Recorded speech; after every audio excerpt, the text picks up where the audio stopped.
সুপ্রভাত বন্ধুরা, Sanchita's cooking and ব্লগের নতুন একটি ব্লগ ভিডিওর সঙ্গে তোমাদের সকলকে ওয়েলকাম জানাই।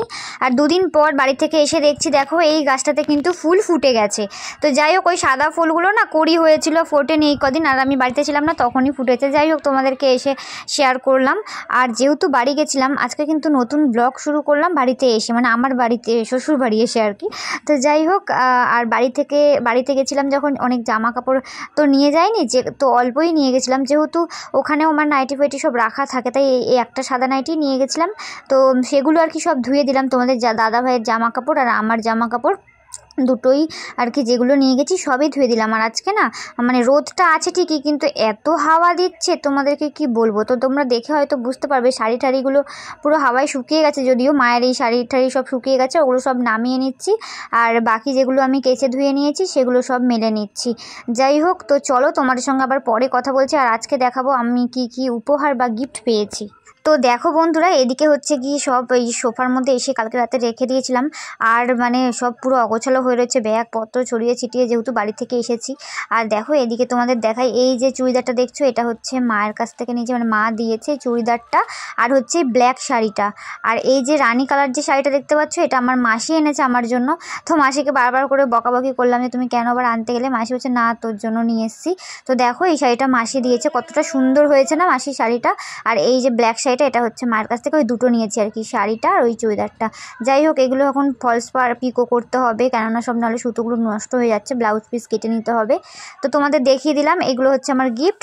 আর হচ্ছে গিয়ে এদিকে বাড়ি থেকে নিয়ে এসেছিলাম খারকোল পাতা। তো খারকোল পাতা বাটা খেতে কার কার তোমাদের ভালো লাগে, আমার তো ভীষণ ভালো লাগে। আর যেটুকু তোমাদের দেখালাম, যে কটা নিয়ে এসেছি, ওইটুকুর দামই হয়তো আমাদের এখানে 20 টাকা নিয়ে নিত। যাই হোক, তো তাই আমাদের বাড়িতে যেহেতু আছে বাপের বাড়িতে, তাই জন্য কিন্তু মা তুলে দিয়েছিল। আর এদিকে বাড়িতে এসে কিন্তু পরের দিন করে নিয়েছিলাম খারকোল পাতা বাটা। আমার শ্বশুরমশাই খেতেও চেয়েছিল, বলেছিল যদি খারকোল পাতা পাও তাহলে নিয়ে আসবে। আর এই যে বাটাটা, এটা হচ্ছে পিসির জন্য একটু দিয়ে আসবো পিসিকে। যাই হোক, তো চলো তারপর হচ্ছে কি রান্না করব। আজকে বাবা নিয়ে এসেছিল রুই মাছ এদিকে, আর রুই মাছটাই রান্না করব, নুন হলুদ মাখিয়ে নিচ্ছি, রুই মাছের ঝোল করব। তো চলো রান্না বান্না করে নিই, তারপর তোমাদের সঙ্গে আবার সবটা শেয়ার করব। আর আমাকে তোমরা জানিও যে শাড়িগুলো তোমাদের কেমন লাগলো, মানে আমার গিফটগুলো তোমাদের কেমন লেগেছে। আর চুড়িদারটা তো খুলে দেখানো হয়নি, পরে তোমাদের খুলে দেখাবো, ঠিক আছে। তো যাই হোক, তোমরা জানিও যে শাড়িগুলো কেমন হয়েছে।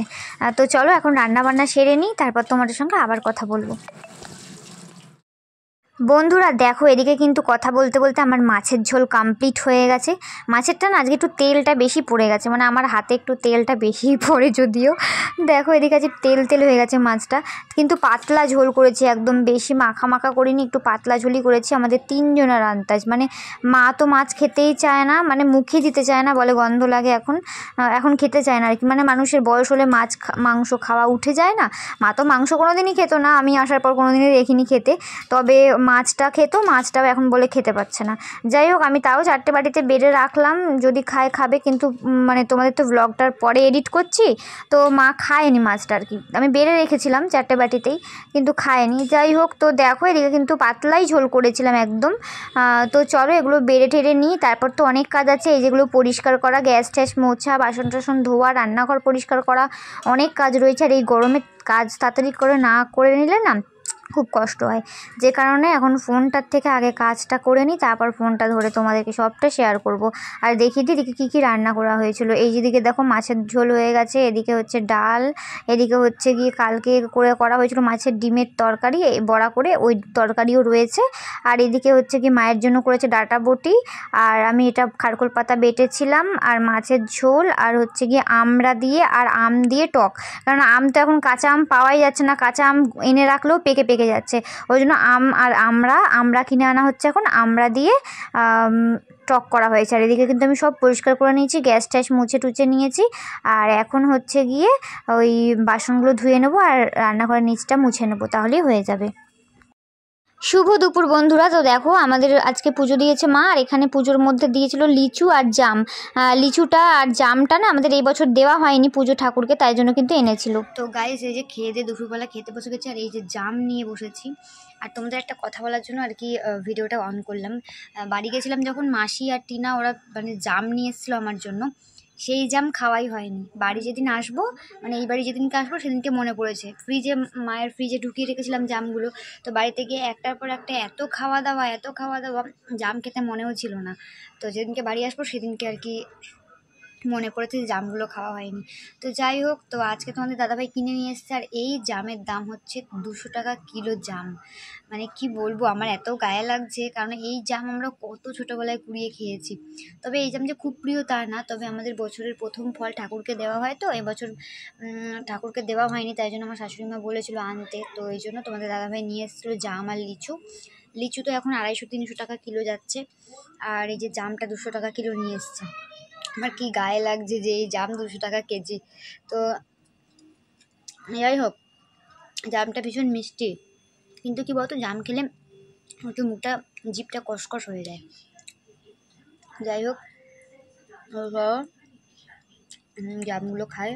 আমি ফ্যানটা অফ করেছি ভিডিওটা করবো বলে, কেননা না হলে না শোনা যাবে না ফ্যানের আওয়াজে। চলো এখন ফ্যানটা চালাই, প্রচণ্ড গরম লাগছে। এটা রাত্রিবেলা কি খাবো করতে করতে আমার বর্মশাই বলছে থাক, কিছু করতে হবে না। ও রেগে গেছে আমার উপরে, মানে ও ডক্টর দেখাতে গিয়েছিল, আমাকে বলেছিল চলো। তো আমি বললাম দেখো, আমি এবার বাড়ি থেকে আবার তুমি বাড়ি আসবে, আমি রেডি হবো যাবো, ওর থেকে তুমি আসার সময় একবারে দেখিয়ে নিয়ে চলে আসো। সেই বলেছি দেখেই বলছে আমি বাড়িতে খাবোই না। কি তেজ, কি বলবো তোমাদের। যাই হোক, তারপরে কিন্তু বললো তোমাকে কিচ্ছু রান্না করতে হবে না রাত্রিবেলা আর।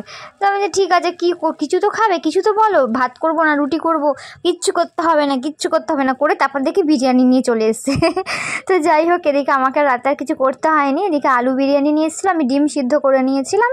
আর এদিকে আলু বিরিয়ানির সাথে, মানে আমাদের এখানে না বিরিয়ানির সাথে অনেক জায়গাতে এই চাটনিটা দেয়, গ্রিন চাটনিটা, খেতেও কিন্তু বেশ টেস্ট লাগে গ্রিন চাটনি দিয়ে। যাই হোক, এদিকে স্যালাডও দিয়ে দিয়েছিলো। আমি রাত্রিবেলায় যে খাবার বেড়ে নিচ্ছিলাম এখন, বিরিয়ানি, স্যালাড আর হচ্ছে গ্রিন চাটনি, তার সাথে কিন্তু ডিম সেদ্ধ করে নিয়েছিলাম। আর বিরিয়ানি সত্যি কথা বলতে মাংসটা আমার খুব একটা পছন্দ হয় না, বিরিয়ানির মেন হচ্ছে আলু হয়ে গেলে বিরিয়ানিটা কিন্তু খাওয়া যায়। যাই হোক, তো চলো আজকের মতো গুড নাইট, আবার দেখা হবে নেক্সট ব্লগে। সবাই ভালো থেকো, সুস্থ থেকো, টাটা।